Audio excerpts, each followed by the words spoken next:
Hi, everyone. Welcome back to another episode of the Well Path podcast. I'm very excited to be back on the mic today. And the topic of today's episode is something that is very near and dear to my heart. I want to really spend this episode talking about what to do if and when you're having what I would just refer to as a bad body image day. And that can mean slightly different things, probably to different people. But I think there are a couple of commonalities. And one thing that I'll say is among conversations that I have with clients, that I have with friends, that I have with pretty much every woman, and to some extent, a lot of the men as well, in what I would say my generation collectively. The sad thing is, it feels like almost everybody has struggled with some variation of disordered eating, whether that was a full on diagnosed eating disorder or just some level of body dysmorphia or stress around food, restriction, calorie counting. And it was actually, first and foremost, my journey to solve my own pattern of disordered eating that brought me into therapy and brought me into the umbrella category of inner work, which ultimately led me to explore so much more than disordered eating and ultimately allowed me to understand myself better. And in some ways, that became connected to my spiritual journey to understand myself and my purpose and all these things. And it's also, in large part, the thing that actually inspired me to start this movement in the first place, because I had a realization at some point in my late 20s that the model that I was attempting to follow in my early 20s of restrict, count calories, exercise obsessively, dramatically backfired. And as women, our bodies are too smart for that. We cannot play games like that with our bodies. Our bodies are too smart. And actually, the path to the physique that you feel most confident in is oftentimes moderation and approaching your body with love.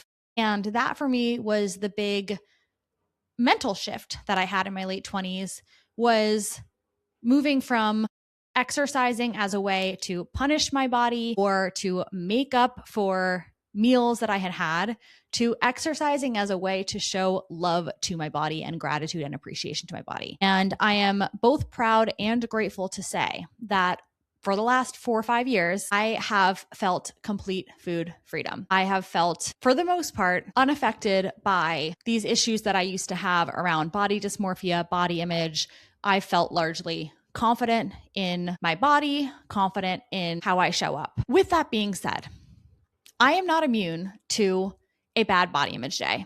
It is more rare, but it does still happen to me. And I think this is, again, if not a universal experience, something that a lot of us experience. And the first thing that I want to say is I want to be open about this on here because I think it's important to normalize that. And also, as women, especially if you're somebody who actually gets a cycle, so you're not on any kind of hormonal birth control and you're actually going through a true cycle, it is normal to an extent to feel different at different points in your cycle. And bad body image days during your luteal phase, for example, are pretty normal, right? You're going to be a little bit more bloated. You're going to be also craving more food. Your body is in protect baby mode at that point. And so you are naturally going to be feeling hungrier, more tired, needing more sleep, and your body is going to be holding on to water and holding on to fat and all of these things. So it is normal to feel a little bit different. Also, everyday triggers, conversations, situations, a picture that someone takes that catches you at the wrong angle, anything can happen that has the potential to send you back into a spiral no matter how much work you've done. I want to normalize that. And I want people to know that everybody, even the fittest people I know, that anybody would look at them and say, you have a perfect body, still have bad body image days. It is very normal.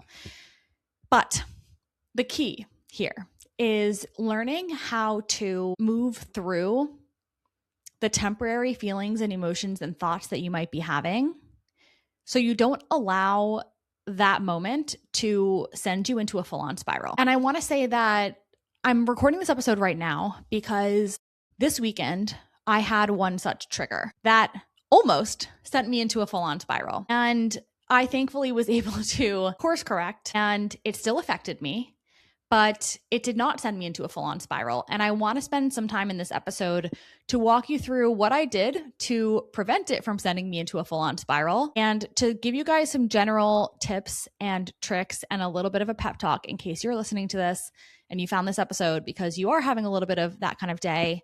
I want this episode to be a resource for you. So without further ado, let's get into it. Okay, so first and foremost, regarding the trigger, it doesn't really matter what it is because anything can trigger old patterns. In my specific case, it was something that somebody said, and I don't want to focus on that, but I want to focus instead on the somatic feeling and sensation and experience that I had listening to that comment. It was something that someone said kind of offhand. If you guys have been long-term listeners of the podcast, and you've been following along for a while, you might remember one of the first things that I learned in my study of Kabbalah, which we'll go into a little bit more later on, is this concept of pause, what an opportunity.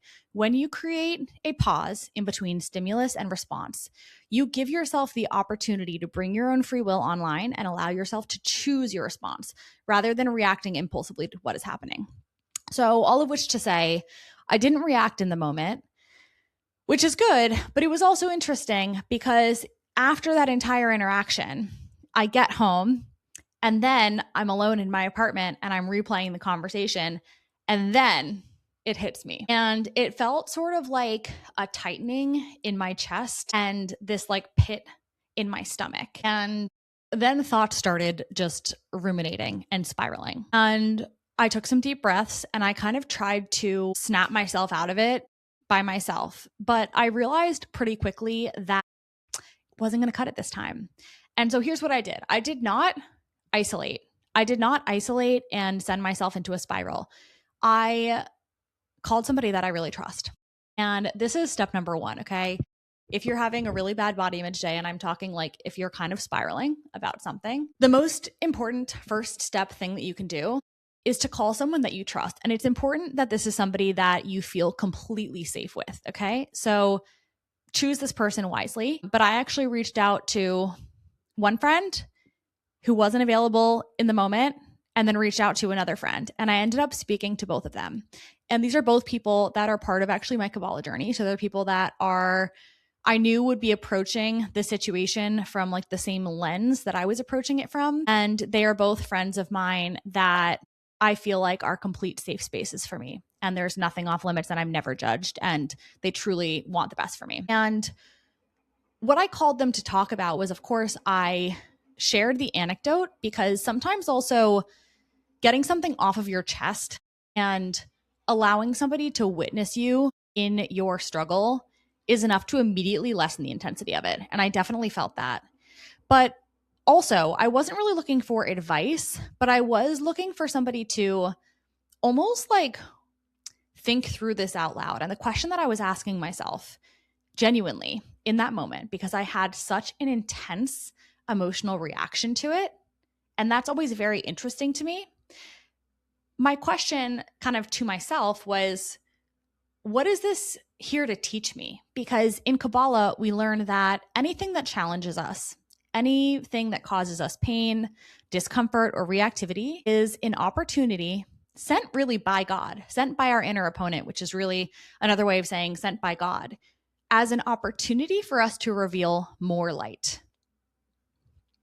And in each challenge is an opportunity, if we choose to use our free will to choose light rather than to choose darkness, then we can actually reveal more light in our lives. And so there's almost like this hidden journey or this hidden gem underneath anything kind of uncomfortable or painful that comes up. But in this moment where I was feeling a very, very intense emotion, I was struggling to figure out what the message was. And so I call my friend and I'm like crying, telling her this story of what had happened and how I was feeling about it. And she was so amazing and so sweet. And she, A, held space for my emotion, and B, we kind of talked through this exact concept that, as uncomfortable as that comment was, and it may not have been right for the person to make the comment, it was an invitation for me to look at something within myself and to maybe recognize that there were certain patterns that I thought that I had done all of the work to heal and done all of the work to resolve, but maybe there's like a remnant of something there. And that's an important thing for me to look at. And in that way, it was a gift to me. And so, taking this to your own life, if you are somebody who is having a bad body image day, you're having a day where you're struggling, the first thing that I want you to do is think about who you can talk to about it. Who is a safe space for you? Who can you call and just let them know what's going on? And you may find that just not even asking for advice specifically, but just allowing somebody else to witness and hold space for what you're going through can lessen the intensity of it. And if they're a really good friend, like my friends are, they'll give you a pep talk too. The second thing that I did was anchoring back into who I am. And everybody's going to have their own version of this and their own resources for this. My favorite thing to do whenever it can be about this or about something else. Anytime I'm kind of in a rut, not feeling like myself, feeling a bit off, I will return back to my human design chart to remind myself of who the F I am. And I think when it comes to body image stuff, and this is something I actually wanted to preface with and I forgot. When it comes to body image stuff, the other thing that I think is important to call out here is, and I might be a little bit biased because I'm living in Miami Beach specifically, and this kind of mentality just runs rampant here. People, for the most part these days, are way too focused on aesthetics, on the physical body, and not nearly focused enough on the state of their soul. Okay. And obviously, if you're doing any kind of spiritual work, we are not to neglect our bodies. Our bodies are the vessel through which we get to experience our soul and get to experience life. But our bodies are a costume. That is not the main event. The main event is what is inside of you, your soul, your purpose, your divine mission, your divine gifts. And I think that, again, while I'm the first person to say, I see so much value in regular exercise, eating well to nourish your body, feeling good in the body that you're in, feeling confident when you walk into a room. All of that is important, and I'm pro all of that. Okay. So I'm not saying you shouldn't care at all. We're human beings. We live in a physical world. Of course you care. But the pendulum has swung way too far in one direction. And if you find yourself way more focused on your physical body than you are focused on your spiritual body, then you have swung very far in the wrong direction, my friends. And so there is a happy medium that needs to happen. So my point is, with the human design chart, I will return to my chart because it is a reminder to me that, first of all, my body and the way that I look is the least interesting, least compelling thing about me. And that is true of you and every other single person on this planet. That is the least interesting thing about you. And yet, it is the thing that most of us spend most of our time focusing on. And be real with yourself for a second. Ask yourself this question. If you had to put percentages on it, what percentage of your time, day to day, week to week, do you spend thinking about your physical health, your fitness, your nutrition, makeup, aesthetics, versus the percentage of time that you spend focused on your spiritual well-being, meditation, prayer, journaling, connecting to God, connecting to yourself? Most people spend 90% or more time focused on the physical body and less than 10% of their time on their spiritual body. In fact, for most people, it's probably 99 and 1.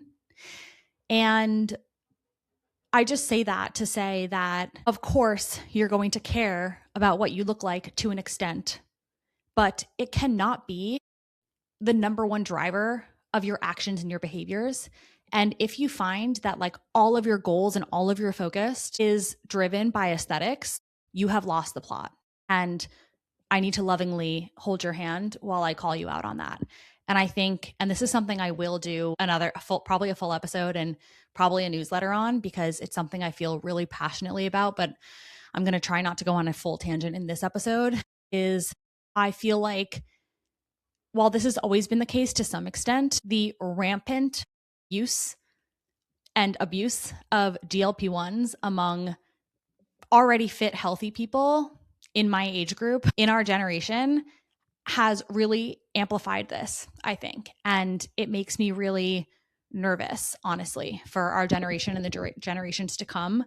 And this is why I think content like this is even more important now. And the main message that I want to get through to everybody today is that while it's a beautiful thing to feel confident in your physical body, and that is something that you should absolutely strive for, and to feel strong and to feel capable, it is the least important thing about you. It is so much less important than your gifts and who you are as a person, and the type of friend that you are, and the type of daughter or son that you are, and the type of parent that you are, and the type of aunt or uncle that you are, and the way that you walk into a room, and the energy that you deliver to a room when you walk into it, and how people leave interactions feeling after interacting with you, and your career and your ambition and the impact that you're trying to have on the world. It is so much less important than all of those things. So I want to leave you with that thought. Okay. Sorry, bit of a tangent. Step number 1, you phone a friend, you call a trusted friend. Step number 2, you anchor back into who you are. Like I said, my thing is I will use Jenna Zoe, who I love, has this amazing app called the Align app. And she will read your entire chart to you out loud on her app. And it's the most beautiful thing. It takes like a couple of hours to listen to your whole chart. And I love to do this. When I'm in one of these periods, I will just put my headphones on and I'll just play my entire chart in my headphones while I'm out on a walk in nature. And it really is medicine for my soul. I will put that in the show notes. And again, maybe for you, it's going to be something different. Maybe it's just going to be meditating on your professional goals, or thinking through, things you want to accomplish, or even just spending some time in meditation or prayer. That's totally fine. But do something that is going to remind you of who you actually are, and remind you of your unique gifts, and remind you of all of the beautiful things about you that have nothing to do with how you look. If this is something that you want to go deeper on, I do one-on-one coaching with people who want to create more aligned and vibrant and beautiful lives. So feel free to book a discovery call with me. I will put the link for that in the show notes as well. I would also love to hear from you guys. As you know, my Instagram DMs are always open. I love hearing from you. So if part of this episode resonated with you, if there's anything you want to go deeper on, if you have thoughts, please write to me. I would love to hear from you. If you're not already on Substack with us, I share longer form content on there, so be sure to join that too. And I guess the last thoughts that I want to leave you with are: 1, if you struggle with this, know that you're not alone. So many people do, including myself. We all have these days, so be easy on yourself. 2, how you look is the least interesting and least important thing about you. So yes, you can care about it. Yes, you can optimize about it. We're all human. We all want to feel good, but don't get distracted to think that that is remotely as important as the state of your soul and how you treat people and the impact that you're having in the world. And 3rd, you're not alone. Reach out to somebody that you trust. Do not spiral in isolation. Allow other people to witness you in your struggle. Being vulnerable is so powerful because it gives other people the permission to do the same, and it allows them the opportunity to hold that space for you. It's a beautiful, beautiful thing. I love you. You are beautiful. You are perfect. You are fabulous. You are amazing. You are doing amazing things. And I hope you have an incredible week. I'll see you soon.